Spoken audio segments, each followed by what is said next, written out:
Aye, amukela aka ku channel.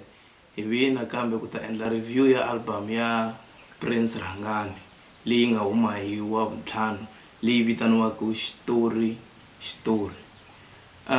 Swi tikomba album ya Prince Rhangani yi twale kahle swinene because loko ni cheka hinkwako ka social media platforms a ku trenda yona, un'wana na un'wanyana va endla ti-challenge yona ka risimu leri ri vitaniwaka majinja cake.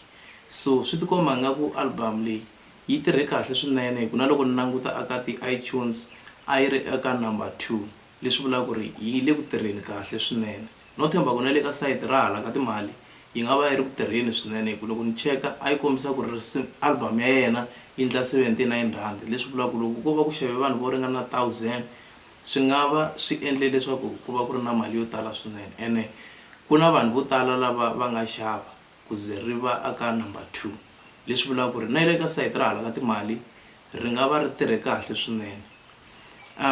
Xin'wanyana lexi hi lava ku commenta hi xona i combination ya vona Prince Rhangani na Benny Mayengani na Dr. Joe. Swi tikomba ya ha ri kahle swinene because na loko ni yingisela ti-voice ta vona a ta ha ri kahle and a swi twala va ri na kinki swinene. Loko ni nga tivi ku va ha tsakile ku va va vuyelelanini ka team na, mara swi tikomba ku va ha ta va na nkhinkhi lowu a va ri na wona ku fanele masunguleni, leswi vulaka ku ri hayi ti-album ta vona na leti ta ha taka ti ta twala kahle swinene. Xin'wanyana lexi hi lavaka ku commenta ngopfu hi xona i timhaka ta ti-award leti nga kona ka Munghana Lonene. No twa nga ku le ku yuziweni ka vanhu kumbe ku na lava va nga ku yuziweni because ku vhota aka Munghana Lonene munhu i vhota hi ntsengo wo ringana 1 rand, ene swa endleka mi kuma ku ntlambi yin'we leyi vhoteliwa hi vanhu vo ringana kumbe maybe ku nyika xikombiso 30,000 ya vanhu, mara loko ntlambi yaleyo yi va yi hetelele yi winini yi va yi kume mali yo ringana kumbe 12,000 na xizenge leri va ri nyikaka ku appreciate. So mara swi hetelela swi tikomba hi nga ku na ku yuzana because munhu i va andle mali yo tala swinene mara a a ya kuma mali yintsongo. Xin'wanyana i ku ka the main event va tlhe ku va na vanhu lava va swi tivaka ku ri kumbe vanhu lava ka va nga nominotiwangiki va va rhamba ka event yaleyo ku ta perform.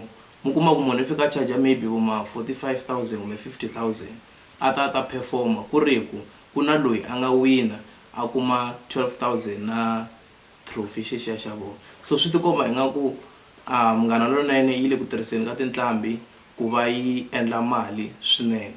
Loko ni nga tivi loko ku ve ti-artist ta kota ku swi lemuka swilo leswi na ni xo ku xin'wana xa swivangelo xa lexi nga endla leswaku tin'wana ta tintlambi ti nga ha lavi ku nghenisiwa ka ti-award ka Munghana Lonene.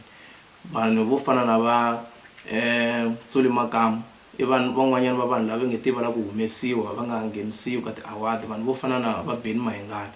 Ni xo ku kumbe hi xona xin'wana xa xivangelo lexi xi nga endla leswaku va nga ha swi lavi ku nghena. Okay, loko va mi nga se subscribe hi ta kombela mi subscribe leswaku mi kota ku tiseliwa tin'wanyana ta ti-video. Inkomu.